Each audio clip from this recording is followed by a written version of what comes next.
Welcome to St. John Newman Church. We're so glad you're here. Today is the 14th Sunday in Ordinary Time. Hello and welcome to St. John Newman Parish. This is Father Mark, the pastor, and I'd like to welcome all of you to this celebration of the 14th Sunday of Ordinary Time. 14th Sunday means that we're almost halfway through the Ordinary Time period. It's the green period. It's the growing time period. And in today's reading, in the 14th Sunday, we hear about prophets. And it asks us to think about what does it mean to be a prophet in today's world and in our community. As by virtue of our baptism, we're all called to a prophetic office. So how is it that we herald the good news of the gospel to people we encounter? Whether it's family members, perhaps fallen away Catholic family members, or people who aren't Catholic, or people who are strangers. How do we talk about the kingdom of God and the goodness of God in our daily conversations in positive ways? It's something for us all to think about, even us priests, to think about how do we fulfill our prophetic role. Right now, you see me leaning against this instrument here. This is our organ here that was, it's a labor of love. We went on purchasing it. We've been talking about it for years with the company, and then I think it was about a year ago now that we actually purchased it with the hope that it would be installed in the new church when it arrived. But it arrived on schedule. It's here when it's supposed to be here, but unfortunately we're behind schedule on the building. So the people who delivered the organ thought it might be a good idea for me to put it on display so you guys could all see what it looks like. So although I'm touching it, we ask that you don't touch it. Don't fiddle with the knobs and stuff, the stops and the keys, because we want this to remain intact for our dedication. This particular organ is a hybrid organ, so there will be real pipes as well as a lot of speakers so that it can have the fullness of the organ experience.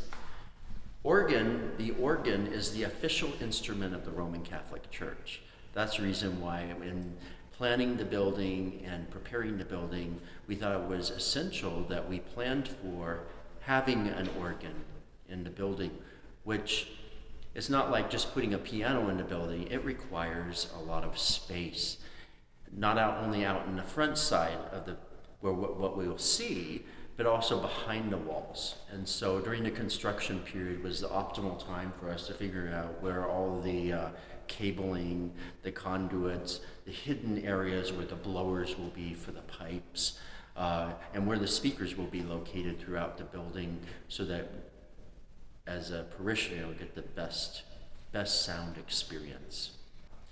There's a history in the church that organs, a principal donor of the organ or the donor of the organ, they can name the organ, right? So there's a famous one that was down in, I think, Garden Grove, California, was the Crystal Cathedral. Now that was a Protestant church, but the Crystal Cathedral, the big donor for them donated millions of dollars.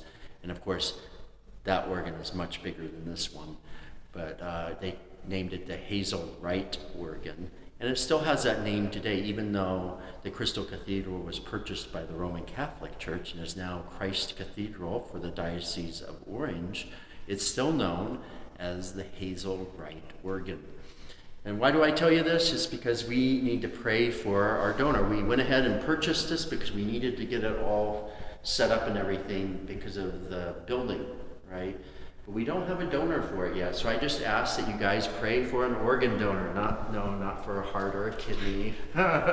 We need a donor, somebody that would be willing to make a substantial donation. So please pray for a donor for our organ here at St. John Newman. And then with that in mind, out here next to the organ, it's on display here in the gathering space, we still have the pledge seats. We still need sponsorships for pews, for worship space chairs, for many other things. And also we just need donations, pledges to help pay for the church.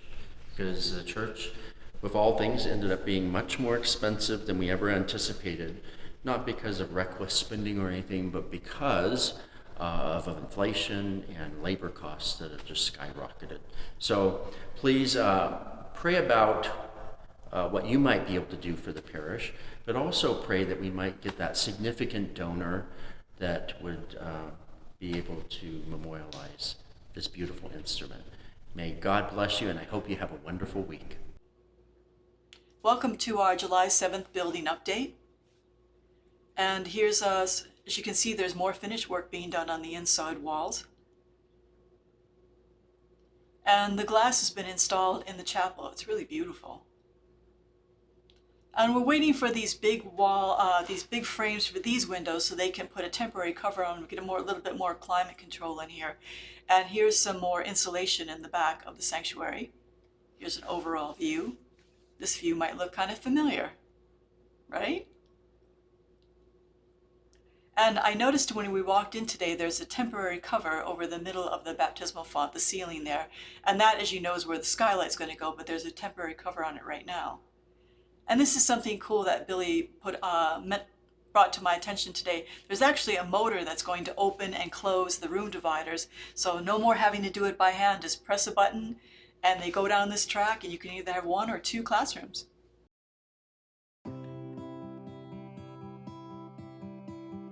Please pray for the repose of the soul of Clarabelle Wogan, whose funeral mass will be on Friday, July 12th at 10 a.m. Our Disciples on Mission Ministry are currently receiving school supplies in the gathering space both this and next weekend. Thank you for your generosity. Our Faith Formation offices are currently open for fall registration. Please visit them as soon as possible for the best possible choice of class times for children's faith formation and the confirmation program. This Sunday is First Sunday, and that means donuts and coffee in the youth room after the 8 a.m., 10 a.m., and 12 noon masses. Come and join us. For all the news on what's happening here at St. John Neumann, pick up a bulletin on your way out of Mass today, and have a blessed week.